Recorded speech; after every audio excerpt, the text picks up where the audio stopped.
Vous avez le droit.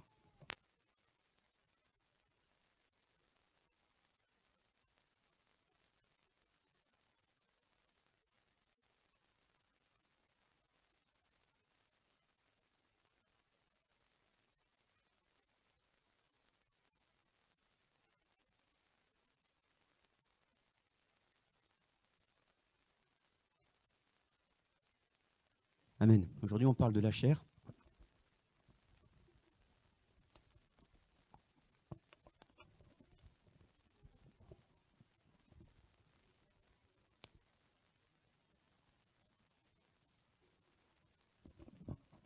Aujourd'hui, on parle de la chair, de l'âme et de l'esprit. Et en fait, on est sur la continuité de ce qu'on a pu dire la semaine dernière. J'ai enseigné mes enfants à Yara.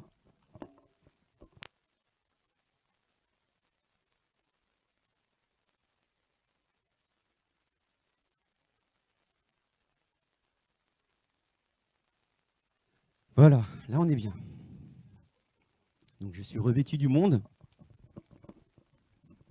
un beau produit du monde qui vient prêcher la parole de Dieu.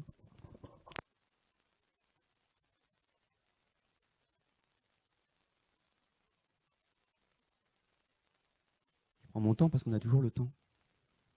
On le voit les AirPods ou pas là? C'est un vrai, hein.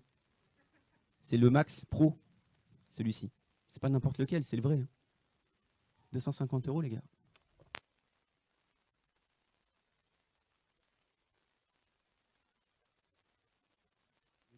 Le détail que je préfère, c'est celui-ci.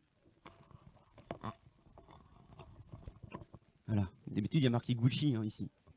Mais j'ai pas, donc c'est pas grave.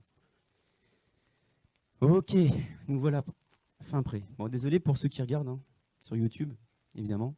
On va dire c'est quoi ce délire? C'est normal. C'est Jésus. Non, laisse. Seigneur Jésus. Amen.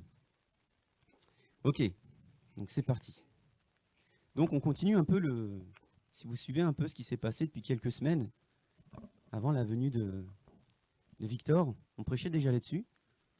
Depuis la venue de l'évangéliste Victor Serpa, on continue de prêcher là-dessus.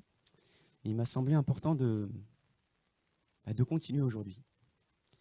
Parce qu'en fait, Don de Grâce, ainsi que toutes les assemblées, ainsi que toute la parole de Dieu, se lève contre la religiosité et le légalisme. Parce qu'il n'existe qu'un seul évangile, c'est celui de la grâce. Vous voyez? Et donc moi, depuis que je suis pasteur, eh ben, je présente bien, pour éviter de choquer. Vous voyez? C'est ce qu'il est dit dans la parole de Dieu. Si une femme est vue de quelqu'un d'extérieur de l'église, eh ben, qu'elle mette tout de suite un voile, quoi. On voit que c'est des marshals ou pas? Non? Faut le voir, hein? Ah, c'est important, attendez. Voilà, ça sert à rien.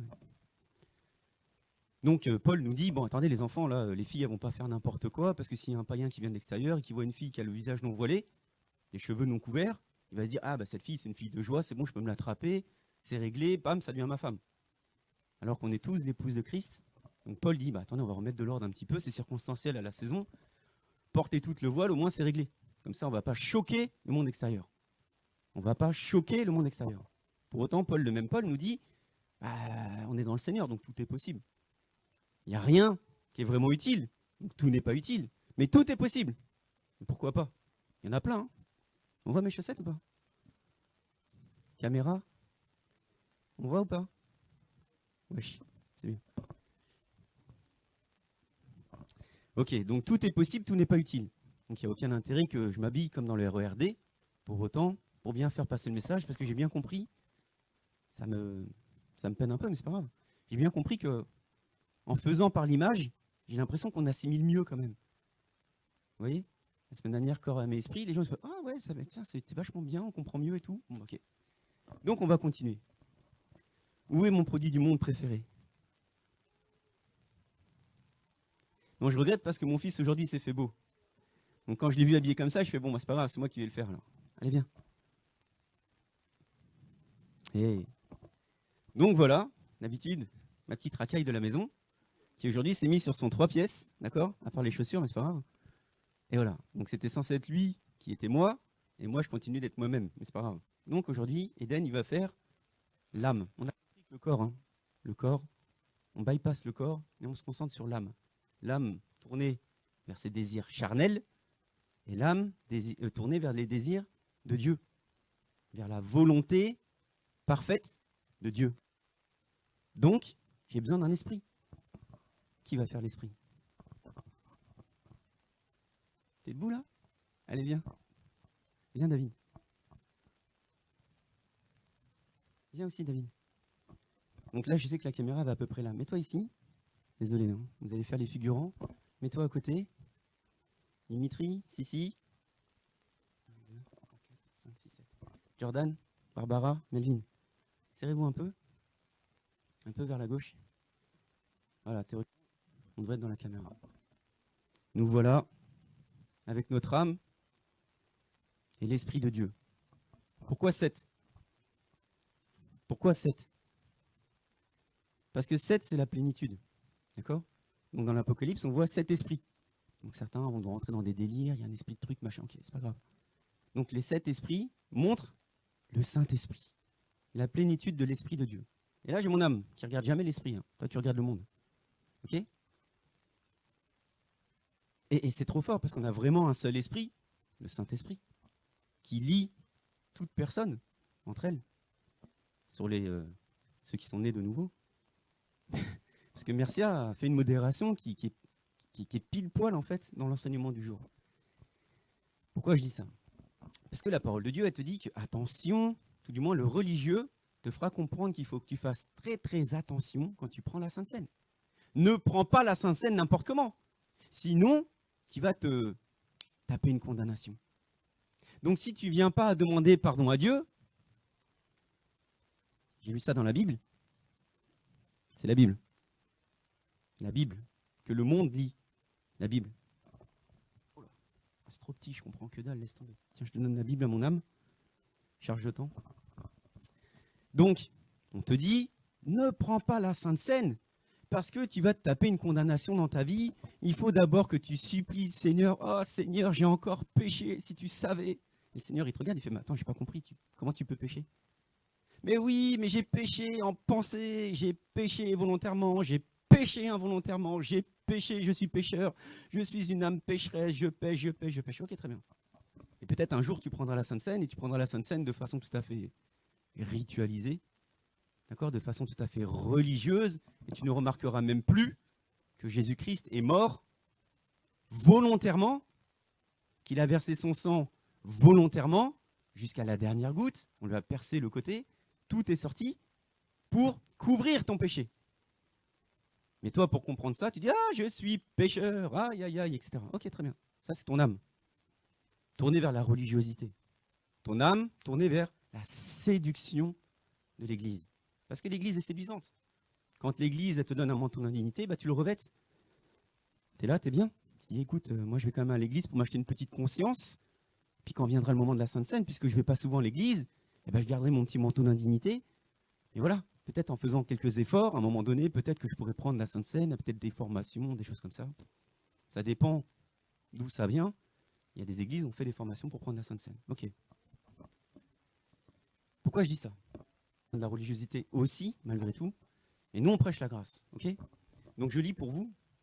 La parole de Dieu te dit que c'est pour ça, c'est pour cela, que celui, c'est ce que dit le religieux, hein, il vient devant toi, il dit t'es pas baptisé, tu peux pas prendre la Sainte Seine, t'as pas fait d'alliance, ok? Tu peux pas prendre la Sainte Seine, t'as pas fait d'alliance, ok? Pourtant Jésus dit, laissez venir à moi même les petits enfants. Donc les petits enfants, ils peuvent aller voir Dieu, pour peu que tu aies reconnu que Jésus c'était Dieu. Mais quand toi tu rentres dans l'église, tu ne peux plus communier avec Dieu, pour peu que le Père ce soit Dieu dans ton esprit. Donc toi, tu es un tout petit enfant. Il y a Jésus qui est devant toi. Tu dis, laisse venir. Oh, les religieux, là, taisez-vous. Laissez venir les petits enfants à moi. Parce que le royaume des cieux est comme pour eux, comme pour vous. Si tu viens avec un cœur d'enfant, tu viens, tu as le royaume des cieux et tu manifestes. Mais te voilà rentrer dans l'église. Wow, qu'est-ce que c'est beau, incroyable et tout. Tu montes ton vêtement d'indignité. C'est le moment de prendre l'Eucharistie, c'est le moment de prendre la prière de grâce, c'est le moment de prendre la Sainte Seine. Ah mon Dieu, non, je ne suis pas digne. Qu'est-ce qu'il faudrait que tu fasses pour enfin être rendu digne? Que tu remettes Jésus à la croix? Qu'est-ce qu'il faudrait que tu fasses pour qu'enfin une personne paye le prix de ton indignité? Que tu remettes Jésus à la croix? Mais Jésus, il est en dehors du temps, de l'espace et de la matière. C'est réglé, c'est fait. Tu as confessé la vie et pas le péché. Tu as confessé la vie en Jésus-Christ, comme Paul a pu confesser la vie en Jésus-Christ pour recouvrer la vue. Il a confessé, lui qui était meurtrier, assassin, lui qui tuait des chrétiens. Il a confessé la vie et il a recouvré la vue. Il n'a pas confessé ses péchés. Il n'a pas dit j'ai tué Gino, j'ai tué Étienne, j'ai tué... Non. Il dit vite, vite, vite. Confesse la vie, confesse Jésus. Et pas, il retrouve la vue. Pourquoi? Pas, scellé du Saint-Esprit. Il rencontre Jésus sur le chemin de Damas. Hein. Il le voit. Hein. Mais c'est en confessant de la bouche qu'il obtient le Saint-Esprit. C'est fait.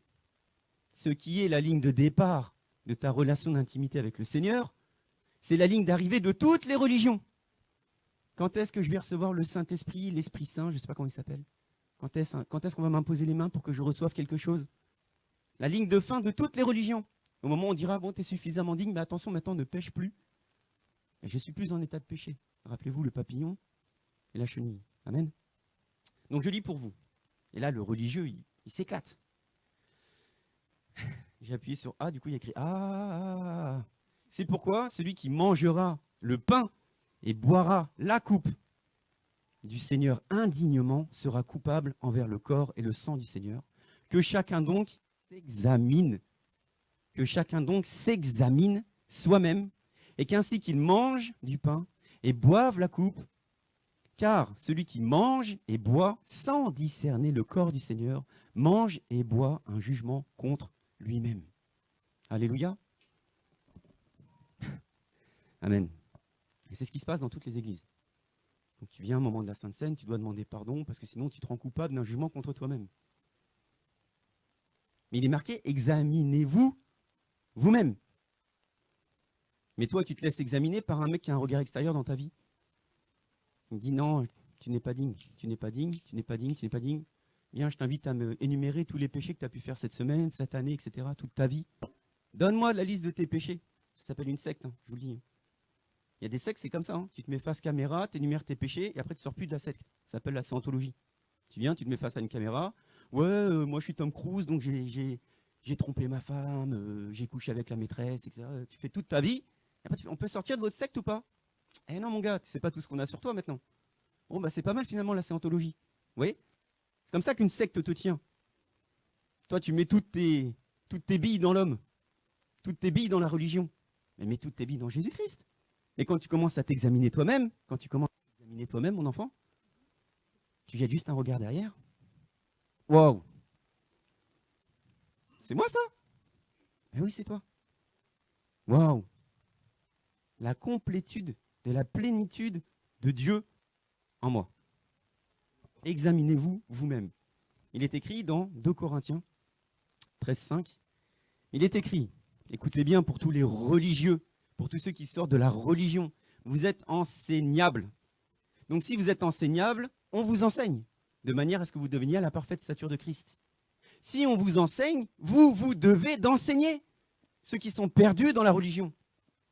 C'est important, sinon personne n'avancera. Et on continuera d'être assis sur des bancs des dizaines d'années durant, à ne pas avancer et à supplier un Dieu qu'on ne connaît pas de bouger enfin dans notre vie pour qu'on ait une bénédiction. Sauf que la parole de Dieu te dit que tu es béni de toutes les bénédictions dans les lieux célestes. Donc ne cours pas après l'homme de Dieu, mais examine-toi toi-même. Prends le temps, juste un instant dans ta vie, de t'examiner toi-même. Je lis pour vous 2 Corinthiens 13,5. Examinez-vous vous-même. 2 Corinthiens 13,5, si quelqu'un veut retenir un verset aujourd'hui. Examinez-vous vous-même pour voir si vous êtes dans la foi. La foi étant le premier don de Jésus-Christ dans ta vie. Le Saint-Esprit qui était avec toi, puisque Jésus a donné sa vie pour tout le monde. Donc le Saint-Esprit qui était avec toi t'a poussé à un moment donné à croire. C'est ça avoir la foi. À croire en quoi? En Jésus-Christ, quelque chose que tu ne vois pas. Donc à un moment dans ta vie, tes yeux ont commencé à regarder. Peut-être qu'il existe un Dieu ici. Et tu reçois d'un seul coup le don de foi. Et ce don de foi te pousse à croire en Jésus-Christ.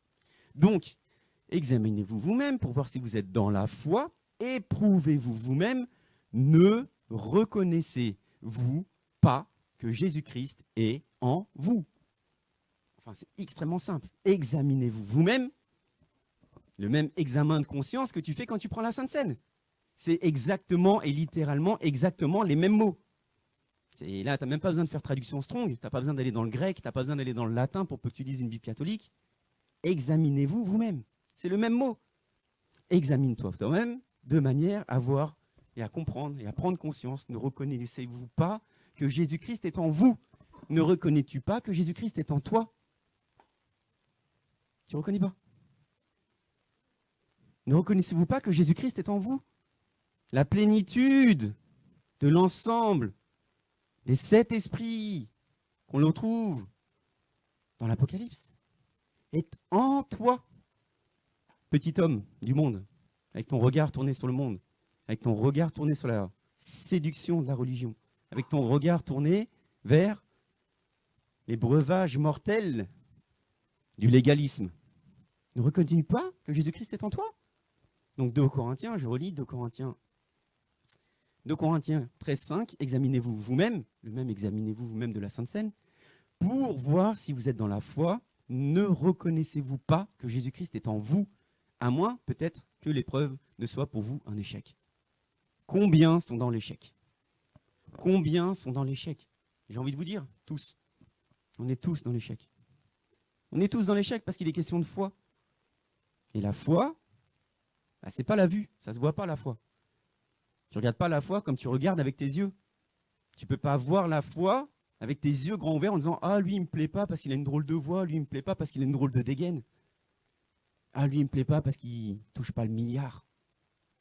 Ah, lui, il me plaît pas parce que c'est pas une grande star de football. Ah, lui, il me plaît pas parce qu'il dit pas wesh, wesh. Ah, lui, il me plaît pas parce qu'il est peut-être pas assez efféminé. Ah, lui, il me plaît pas parce qu'il est peut-être pas assez... tout un tas de choses. C'est la foi qui t'anime.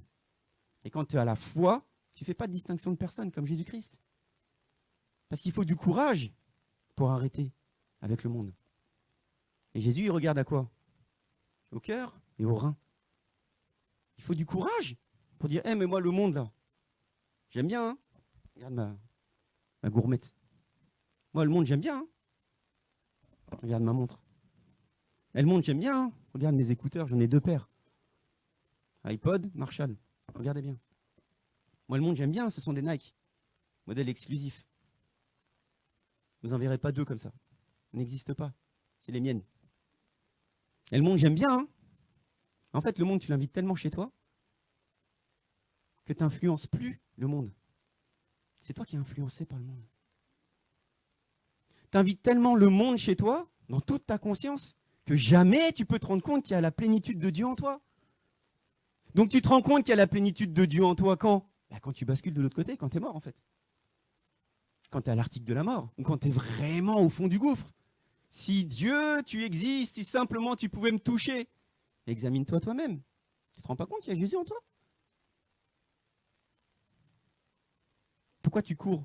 Pourquoi tu cours derrière les hommes de Dieu? Tu vas courir là, toute ta vie. Toute ta vie, tu vas courir derrière un homme de Dieu pour toucher ta guérison. Toute ta vie, tu vas courir derrière un homme de Dieu pour guérir ton cœur. Alors que Jésus a déjà tout accompli. Et tu as déjà tout donné. 7. Il t'a tout donné. Et toi, tu cours derrière la guérison. Et tu es là, on t'expose comme ça, pour que tu touches ta guérison devant un homme de Dieu oint. Et ça ne te gêne pas. Et quand tu arrives devant la Sainte Seine, tu fais « Ah non, je ne peux pas prendre la Sainte Seine. Je ne suis pas baptisé. Je ne crois pas vraiment, je ne suis pas sûr. Non, je préfère de le regarder YouTube, la pornographie, les clopes, le foot. Je préfère. » Mais non, mais examine-toi. Rends-toi compte. Tu es juste lié, mon ami. Tu as tout le pouvoir de délier. Si simplement tu pouvais comprendre ce que tu chantes, quand tu chantes à la louange, simplement tu pouvais juste entendre, même pas comprendre, juste entendre. Le fameux briser les chaînes, briser les chaînes. Amen. Donc nous voilà avec un petit homme qui a accepté le Seigneur, qui est passé par les eaux du baptême, qui s'est engagé par les eaux du baptême, et qui marche dans le monde. Et des fois, le monde, voilà, c'est le monde, quoi. Donc le monde, il le happe. Vous voyez? Et donc ce petit homme, c'est vous, c'est moi, c'est tout chrétien. J'ai pris Éden, parce que d'habitude, Éden, il s'habille, voilà, comme un produit du monde. Vous voyez? Mais c'est vous tous, hein. C'est nous tous. C'est pas parce que tu t'habilles wesh que tu es moins dans l'esprit qu'un gars qui présente très très bien, qui a l'apparence extérieure de la piété, mais qui à l'intérieur est rempli de vide. Et dès qu'il voit la puissance, ah mon Dieu, mais qu'est-ce que c'est? La puissance! C'est satanique! Mais lis la Bible. Lis la Bible au lieu de fuir. Je connais la Bible! Ah, tu connais tellement bien la Bible. C'est pour ça que la parole de Dieu te dit, qu'est-ce qu'elle a dit notre ancienne tout à l'heure?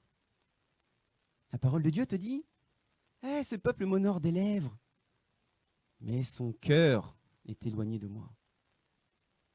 Son cœur, la petite âme. Parce que le cœur, c'est pas le cœur bisounours, même si tu entends ton cœur. Le cœur, c'est pas l'organe, même si tu entends ton cœur.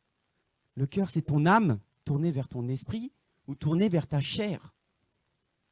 Ta chair, le sensationnel, l'émotionnel, l'intelligence, le je comprends que je ne comprends rien dans la parole de Dieu.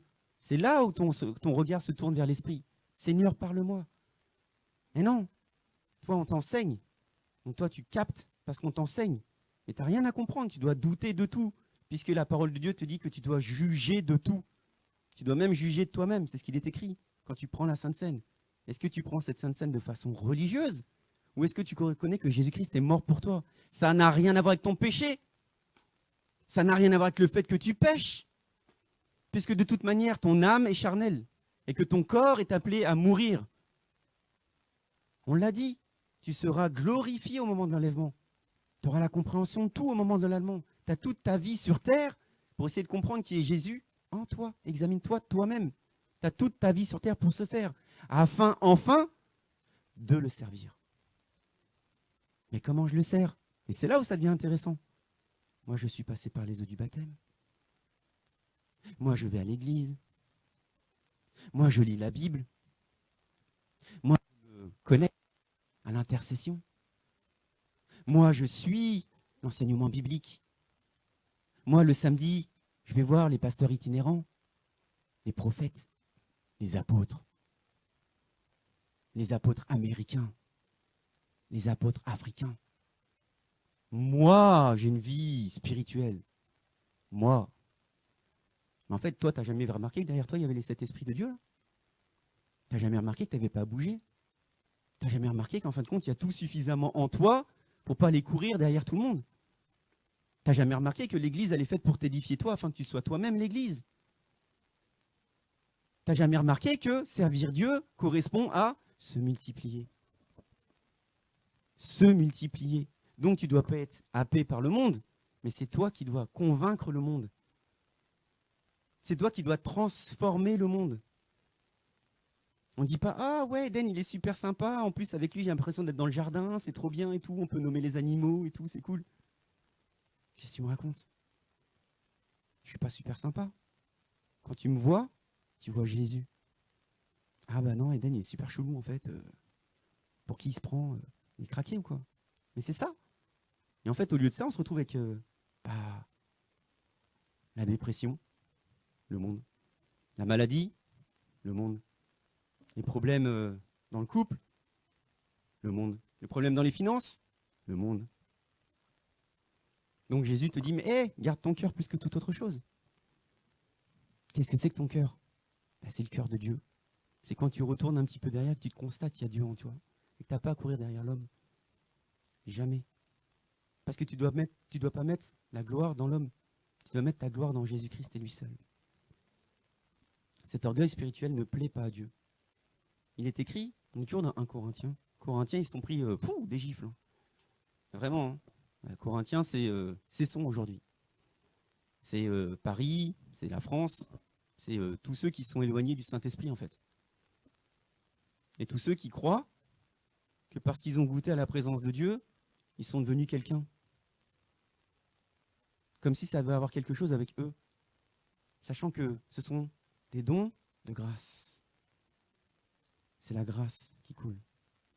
C'est pas parce que tu as fait des efforts, c'est pas parce que tu as jeûné, c'est pas parce que tu as prié, c'est parce que tu as lâché prise. C'est parce qu'à un moment donné dans ta vie, tu t'es rendu compte que, wouh, Seigneur, et tu te retournes, tu fais, wouh, mais t'es là partout en fait. Depuis le départ, c'est quoi ce délire? C'est quoi ça? La ménorah complète, la santé, les relations humaines, les relations de cœur, les finances, admettons, les enfants, gloire à Jésus, l'intelligence divine, la révélation, gloire à Dieu, et tout ce qui peut servir le Seigneur, tout ce qui aide à. Tout ça en moi, j'ai jamais utilisé. Jamais de ma vie je l'ai utilisé. Alors comme moi, j'ai des prédispositions à parler, je suis le gars qui parle. Comme moi, j'ai des prédispositions à chanter, je suis le gars qui chante. J'ai dit tout à l'heure, il n'y a pas plus, il n'y a pas pire. Vous savez, dans les blagues d'Annette ou Carambar, c'est quoi le comble du chantre? C'est de chanter. On a entendu ça. Performance vocale. N'importe quoi. Tu dois louer ton Dieu, tu dois adorer ton Dieu. Tu n'en as rien à faire des fausses notes. Tu n'en as rien à faire de la justesse. Tu es juste là en train de t'époumoner devant ton Dieu. Parce que la seule façon que tu as de montrer aux autres que tu aimes ton Dieu, bah, c'est à travers ton aptitude physique, que tu n'as forcément pas, puisque c'est le Seigneur qui te pousse à l'adorer lui seul. Tu es là en train de parler exactement le même parler en langue que toute ton église, comment c'est possible? Tu sais d'où tu viens? Parce que si le parler en langue il est de ce type-là, alors tu es de cette communauté-là. Et si parler en langue il est de ce type-là, c'est que tu es de l'autre communauté. Tu hérites du parler en langue de tes aïeux. Comment c'est possible? Tu n'es même pas inspiré quand tu parles en langue. Tu mimes, tu imites. Et on voit ça partout. On voit ça partout. Alors qu'il y a tout en toi. Tout en toi pour servir Dieu. Et le problème qu'on a, c'est que comme nous, on est un petit peu orgueilleux, on réclame à Dieu des choses pour notre vie charnelle. Parce que Jésus te dit, tu vis éternellement. Sous-entendu, Zoé. Vous savez, cette petite voiture électrique là. La vie Zoé. C'est ça la vie Zoé. Mais nous, la vie Zoé, on la veut dans le monde physique. Plus grande maison, plus grande voiture, un plus beau chien, moins malade, des enfants en bonne santé. C'est ça la vie Zoé. Non, la vie Zoé, c'est là derrière toi. Tu t'es jamais rendu compte. La vie Zoé, c'est la plénitude de Dieu, la vie éternelle. Où ça? Dans ton esprit. Pour peu que tu tournes ton âme vers ton esprit, tu te rends compte qu'il y a tout ça. Et quand tu te rends compte qu'il y a tout ça, tout suit. Ton âme est traversée, ton corps est traversé. Et tu manifestes la gloire de Dieu. Instantanément. Que tu sois habillé comme moi aujourd'hui, comme un produit du monde, ou que tu aies 150 années de religion dans les pattes, dès lors que tu bascules dans la présence de Dieu, tout est possible. Et le seul objectif de toute assemblée, c'est de rentrer dans la présence de Dieu. Donc comment est l'état de ton cœur? Comment est l'état de ton cœur? Un cœur malade, c'est un cœur qui regarde à la maladie. Un cœur en pleine santé, c'est un cœur qui s'abandonne à Dieu. Un cœur qui s'abandonne à Dieu. Donc je disais que l'orgueil spirituel vient vite. Vous pouvez y aller, excusez-moi. Amen. Merci beaucoup, Esprit de Dieu. Merci Seigneur pour mon petit esprit du monde. Ok, donc l'orgueil. Et c'est là que ça devient compliqué. 1 Corinthiens 4,7, il est écrit. Car qui est-ce qui te distingue? Qu'est-ce qui te distingue? Qu'as-tu reçu? Non, pardon. Qu'as-tu que tu n'aies pas reçu? Pourquoi tu t'enfles comme ça à croire que tu as un don de guérison et à croire qu'il n'y a que toi qui as un don de guérison? Comme si tu avais à avoir quelque chose dedans. Un don prophétique. Comme si tu avais quelque chose à voir dedans. Un don de voyant. Comme si tu avais quelque chose à voir dedans. Pourquoi te vantes-tu? C'est ce qui est écrit. Il est dit, et si tu l'as reçu, pourquoi te glorifies-tu comme si tu ne l'avais pas reçu? Qu'est-ce que ça veut dire cette affaire? Tu es là en train de te vanter d'être l'élite alors que tu l'as reçu. Tu n'as rien à voir dans l'affaire. Tu reçois le Saint-Esprit en toi. Tu reçois la plénitude de Dieu en toi. tu reçois par révélation l'activation de ce que le Saint-Esprit te permet de glorifier Dieu à travers toi. Parce que tu as un outil entre ses mains.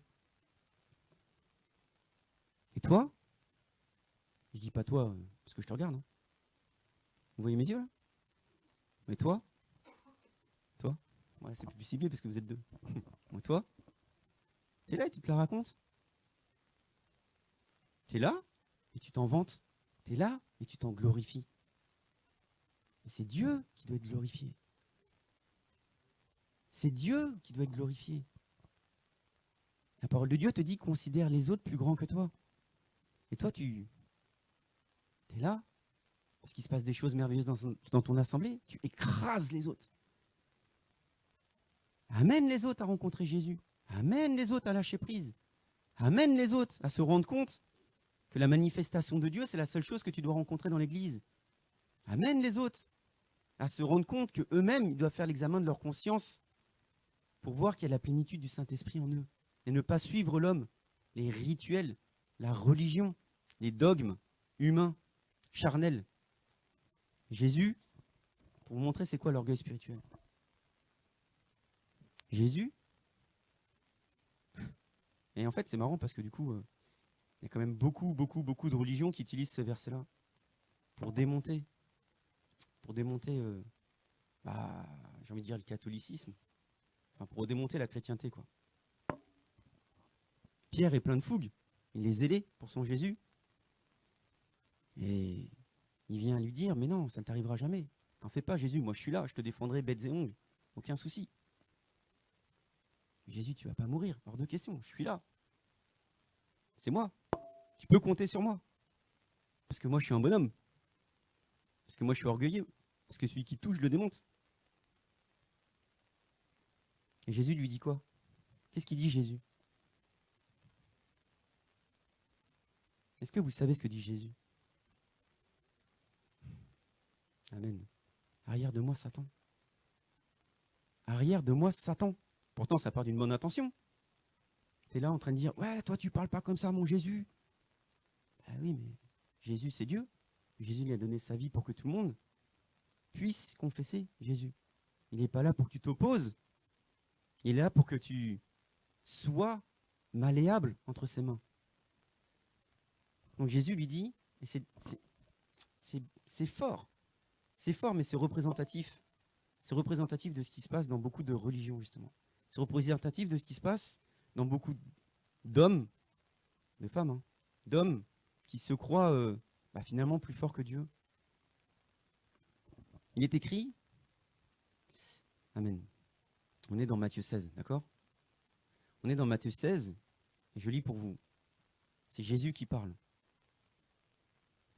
Arrière de moi, Satan. Pierre, c'est Satan? Arrière de moi, Satan. Tu es pour moi un scandale.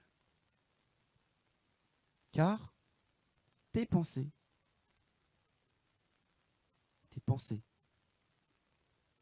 ne sont pas celles de Dieu, mais elles sont celles des hommes.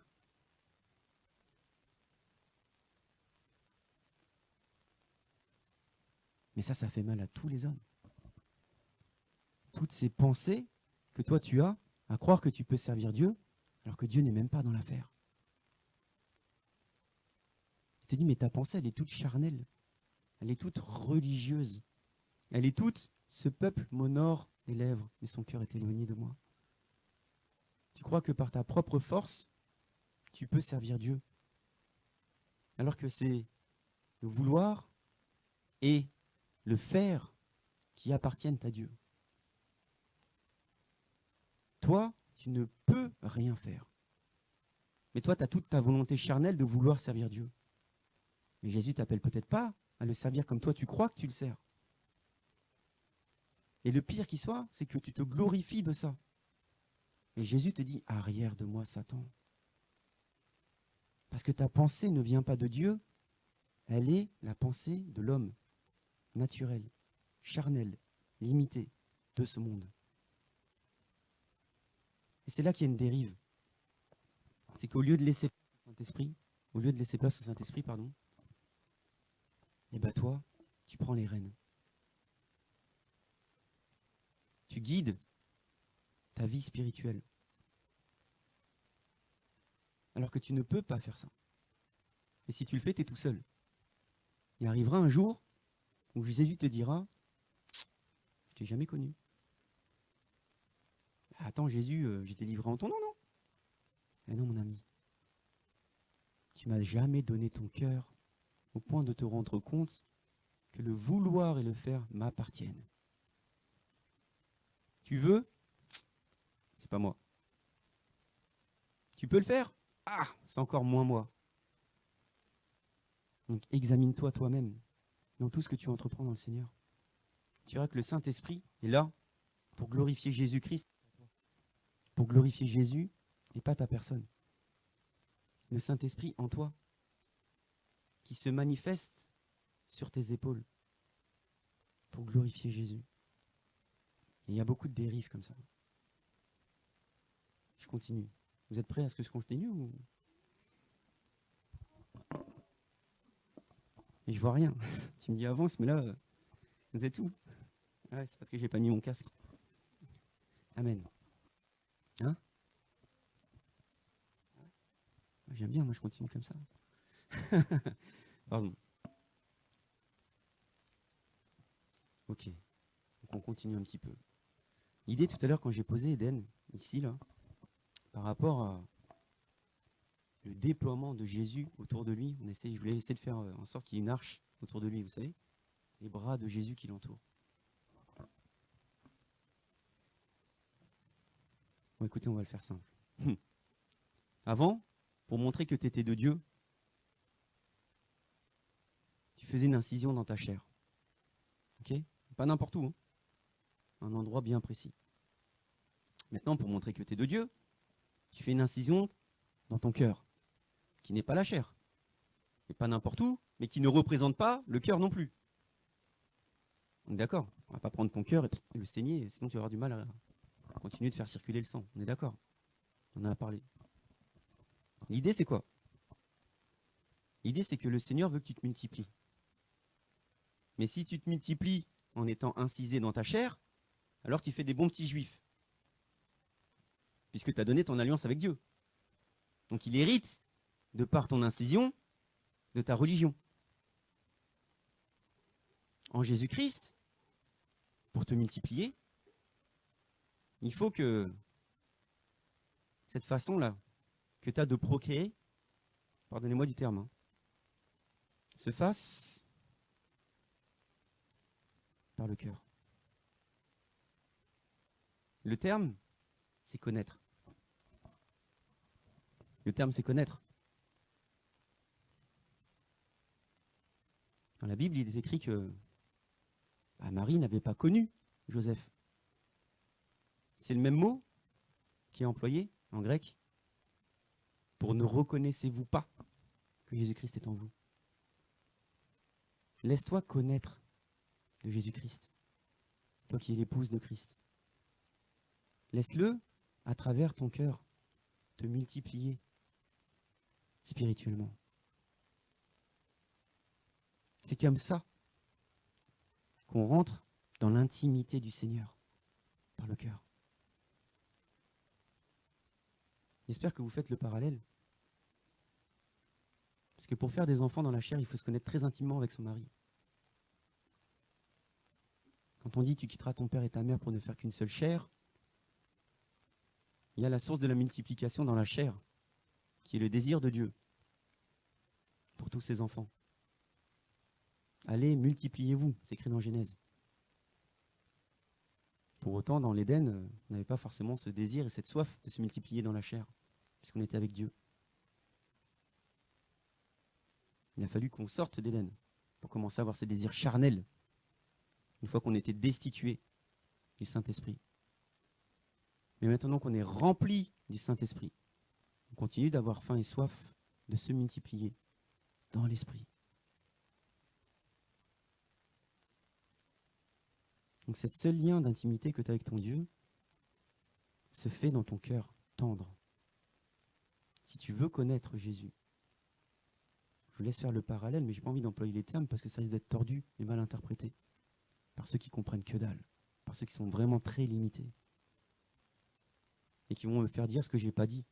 Parce que même quand je le dis très bien, parfois, on comprend très mal et ça se retourne sur mes épaules. Ce qui fait qu'il y en a qui partent. Donc le Seigneur est toujours dans la multiplication. Il veut que tu te multiplies. Il veut que, plutôt que d'être influencé par le monde, tu deviennes toi-même la zone d'influence du monde. Il veut que, parce que ton cœur est circoncis, parce que le Saint-Esprit est en toi, qui se manifeste sur toi, et qu'à travers ça, tu offres des âmes à Dieu. C'est comme ça que tu te multiplies, en devenant le papa, en devenant la maman d'une multitude d'enfants spirituels. Parce que nous sommes tous appelés à être des pères et être des mères. Tous.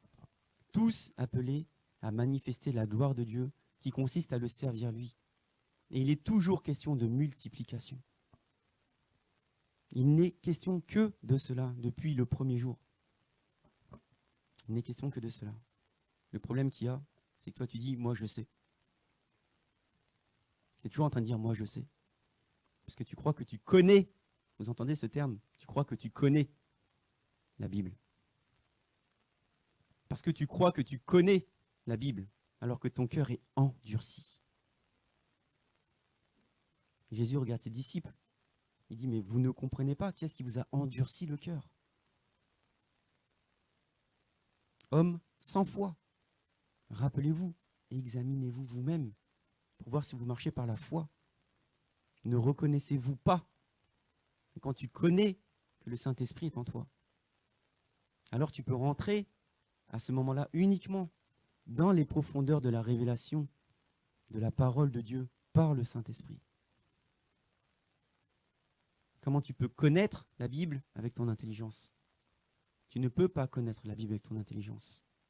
Combien même on te l'a expliqué 50 millions de fois.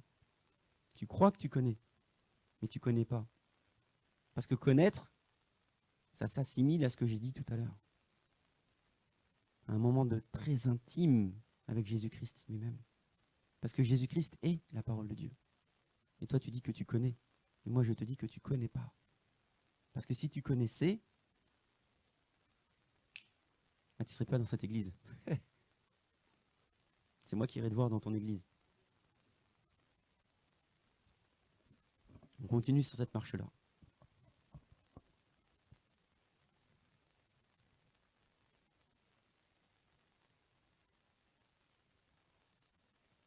Un cœur endurci, c'est tout.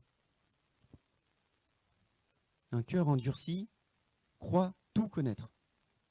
Un cœur endurci n'est pas enseignable du tout. Et combien même le cœur endurci, tu dis, moi je suis enseignable, je glorifie Dieu que je puisse encore être enseignable. C'est comme quand on est dans l'orgueil, moi je ne suis pas orgueilleux, mais le simple fait que tu dises que tu n'es pas orgueilleux prouve bien que tu es orgueilleux. Donc le simple fait que tu te vantes d'être enseignable montre bien que tu n'es plus du tout enseignable. C'est clair. Donc un cœur qui croit tout connaître parce qu'il a lu des bouquins, parce qu'il a regardé du André Womack, du Joseph Prince, du je sais pas quoi, il a lu la Bible. Elle est où ma Bible? Il est parti ma petite âme? Ah Seigneur Jésus, j'avais une toute petite Bible.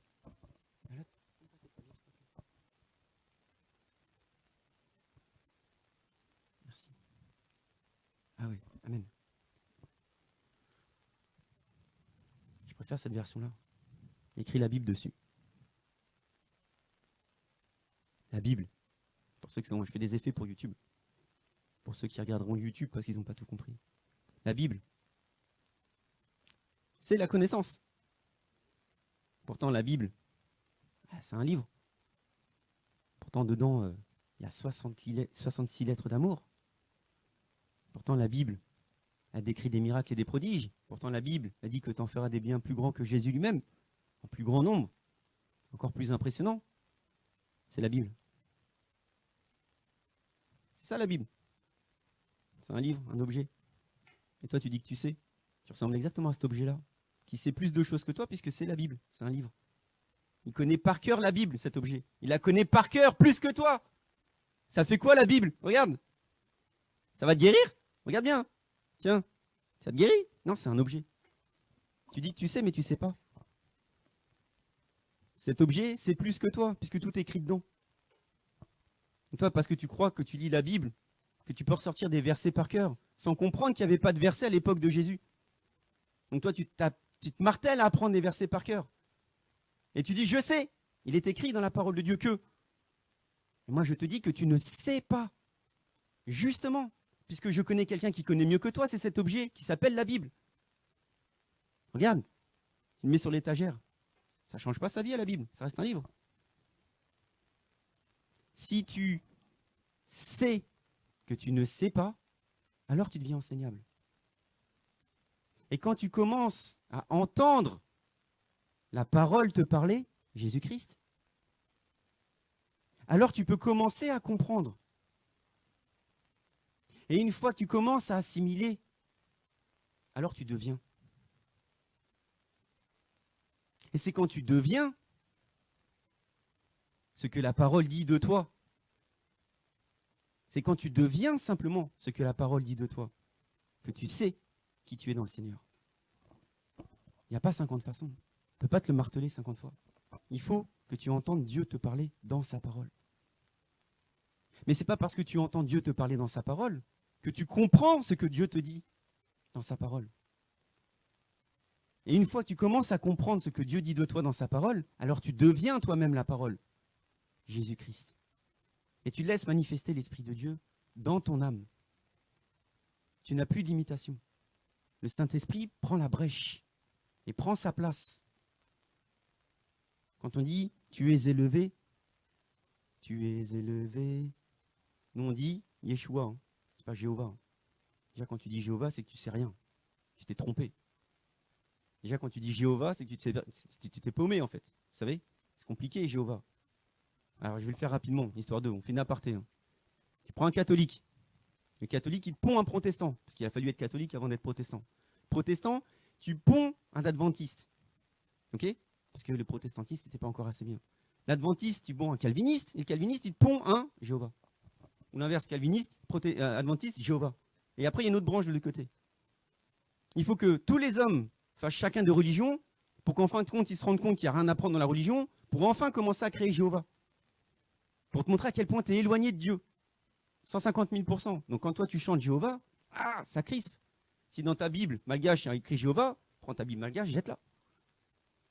Parce que le témoin de Jéhovah, c'est pas Jésus, on est bien d'accord. Jéhovah, c'est la très mauvaise traduction de Yeshua. Et nous, on est témoins de Amen, de Yeshua. On est témoins de Yeshua. Ça ne consiste pas à parler de Yeshua, ça ne consiste pas à dire je sais que ce que dit la parole de Dieu, Yeshua, ça consiste à manifester Yeshua. Témoin de Yeshua, c'est ça. Donc, je referme ma parenthèse. Donc quand tu commences à être, ça prouve que tu existes. Et exister, c'est jamais que manifester à l'extérieur ce qu'il y a à l'intérieur. Mais montre-moi comment tu existes.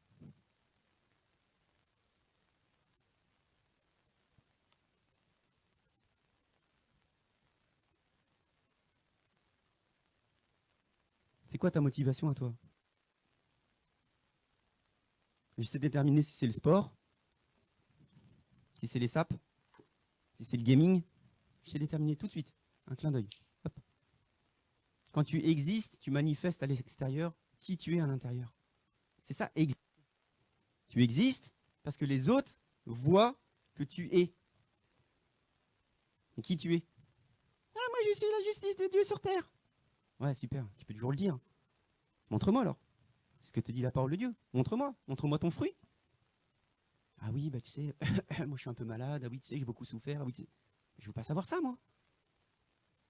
C'est ça, exister, être dans le Seigneur. C'est manifester la gloire de Dieu partout où tu vas. C'est manifester la gloire de Dieu, peu importe où tu te trouves. Parce qu'il n'y a pas de distinction dans le Seigneur. Et nous, on marche trop par la vue, justement. On marche trop par la vue. Donc le Seigneur veut absolument que, il est écrit dans 2 Pierre 1,8, en effet, si ces choses existent en vous et s'y multiplient, elles ne vous laisseront pas sans activité, ni sans fruit, pour la connaissance de notre Seigneur Jésus-Christ. Mais celui qui ne les possède pas est un aveugle. il a les yeux fermés et il a mis en oubli la purification de son ancien état de péché. Tu es lavé, tu es purifié, tu es sanctifié. Et comme tu marches dans le noir, à regarder que le monde les yeux grands ouverts, avant de te rendre compte qu'en toi, il y a tout ce qui te permet d'accomplir l'œuvre parfaite du Seigneur Jésus-Christ, et que tu veux absolument accomplir ton œuvre vaine, qui ne sert de rien, ton œuvre vaine, qui consiste à ne pas exister en Christ, mais toi, te donner de la valeur, qui consiste à toi essayer de briller dans ce monde, sans comprendre que tu brilles déjà dans le ciel. C'est toi, la lumière de ce monde. Mais toi, tu essayes de briller dans le monde, pour toi-même. Alors que le Seigneur te dit, mais tu brilles déjà. Tu es déjà sur la montagne élevée. Tu brilles, c'est moi Jésus-Christ qui suis en toi. Et toi, tu marches encore comme un aveugle, parce que tes yeux sont grands ouverts.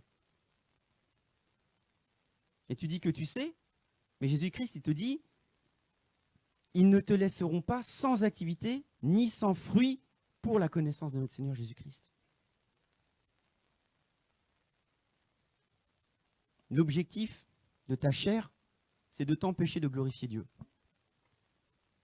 L'objectif de ta chair, c'est de t'empêcher de manifester le Seigneur Jésus-Christ. Et parfois même, l'objectif de ta chair, c'est de te glorifier des œuvres que le Seigneur te permet de faire, sans y accompagner le Saint-Esprit. Parce que le Seigneur ne se repent pas de ses dons.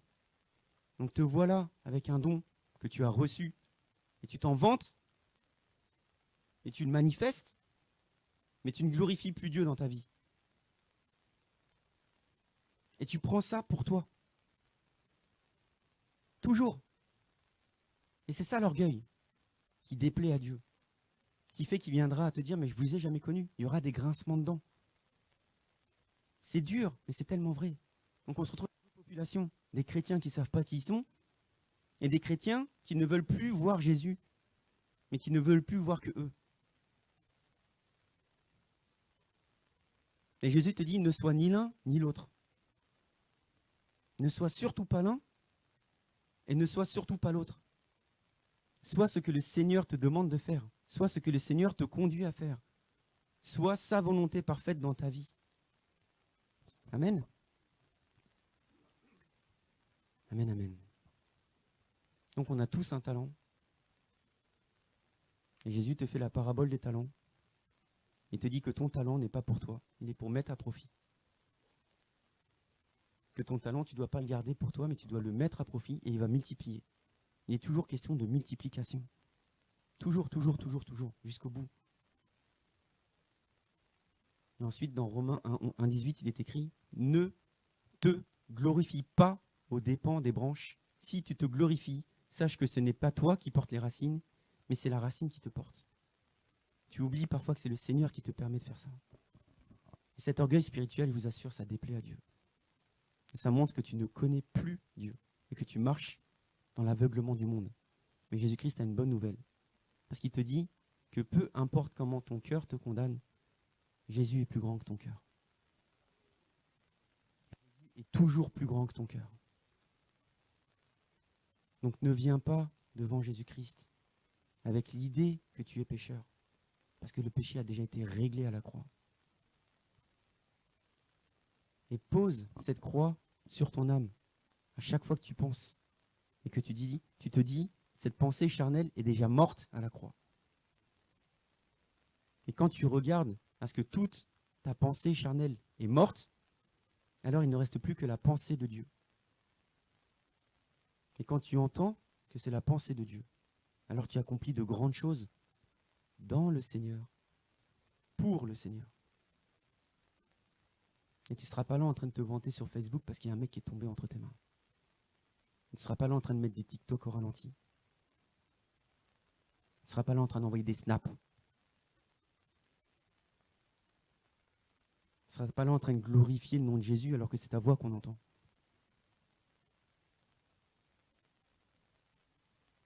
Et c'est comme ça qu'on connaît Dieu. Parce que l'humilité consiste à le laisser se manifester.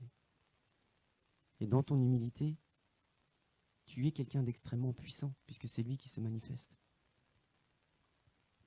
C'est lui qui se manifeste. tu es appelé à régner selon sa volonté parfaite et non la tienne.